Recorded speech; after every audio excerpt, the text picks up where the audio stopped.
We begin in VishnuLoka, the mortal human world.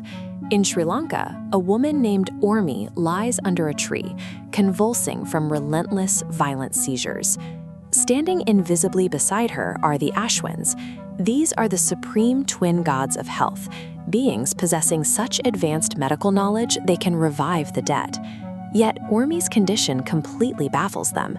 No herb, no earthly medicine, and no physiological intervention stops her tremors. Then Lord Hanuman arrives.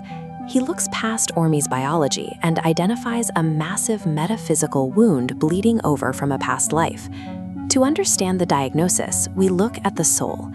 In her previous life as a peasant's wife, Urmi donated her strings of time, her literal life force, to her son. That specific action bound their souls together with a heavy, unnatural attachment. When they are reborn, the geography changes, but the bond remains. Urmi takes her new body in Sri Lanka. Her son is reborn as a boy hundreds of miles away in India. The golden thread remains, stretching across the continent. Her soul violently rejects her new body because of this separation, manifesting as physical seizures. The Ashwins see a logical paradox. Urmi's destiny is liberation, yet she has nothing in common with this Indian boy. Furthermore, human bodies obey earthly physics. She cannot simply teleport across the ocean to resolve this attachment. Lord Hanuman offers a definitive solution.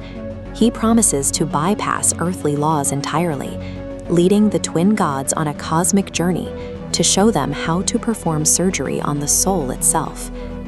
To resolve the mystery, the gods must now follow Hanuman beyond the physical body to investigate the multi-lifetime architecture of the soul. Hanuman and the twins depart the physical world, accelerating past our solar system and tearing through galaxies. In a blinding flash, time itself stops. This ancient carving provides evidence of what they see next: VishnuLoka.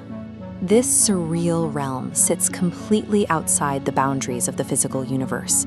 Here, past, present, and future hold no meaning.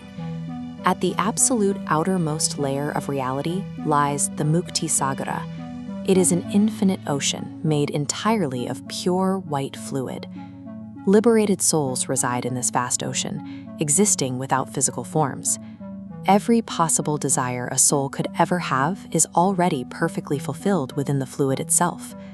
Hanuman points to the Muktisagara as the final destination for souls who have successfully shed every attachment to the mortal world. Here is the mechanism of rebirth. A soul exists as a formless drop in that white ocean, but the moment it acquires a single unfulfilled desire, it separates. It solidifies, taking a physical body to plunge into mortal worlds and chase that craving. On the journey toward liberation, many souls get caught in Brahmaloka, just above the ocean's surface. Look at this stubborn, glowing core. They have shed their worldly karma, but the ego remains.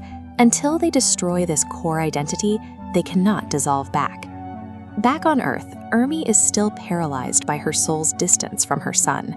Unable to physically cross the map to heal this attachment, Lord Vishnu reveals a cosmic workaround. She must bypass waking reality and enter SwapanLoka, the flexible world of dreams. In this cosmic architecture, desire operates as the physics of reality. It dictates whether a soul sinks, gets trapped by its own ego, or achieves ultimate liberation. When Hanuman and the Ashwins enter SwapanLoka, they find a swirling, pitch-black void rather than a colorful wonderland. SwapanLoka is empty by default. It acts as a sandbox environment molded entirely by a soul's deepest, unfulfilled desires. Inside this void, Urmi's trauma manifests. Her soul creates an endless loop of sorrow, trapping her in a dark corner where she cries for her lost son, unable to perceive anything else. Now look at the chaotic streets of an Indian city, where the grown son lives his physical life. When he falls asleep during an exhausting shift, his soul leaves his body and enters the exact same dream realm. Now they occupy the same space in SwapanLoka, standing inches apart. But the mother remains in a deadlock of grief, hiding her face while he sees only a crying stranger. This stone carving represents the enduring authority of Lord Hanuman, who decides to break the deadlock. He steps into the shared dreamscape and calls out their names. Because both are devotees, they instantly run toward him. Hanuman introduces the mother to her past life son, and in that moment, the deep craving of their souls is finally satisfied. Back in the mortal world, Urmi wakes up under her tree. She remembers only a strange dream, but her soul's craving is resolved, and her seizures stop completely. Urmi's recovery demonstrates that the intricate layers of reality, from galaxies to the dream world, function as a singular mechanism for the liberation of the soul.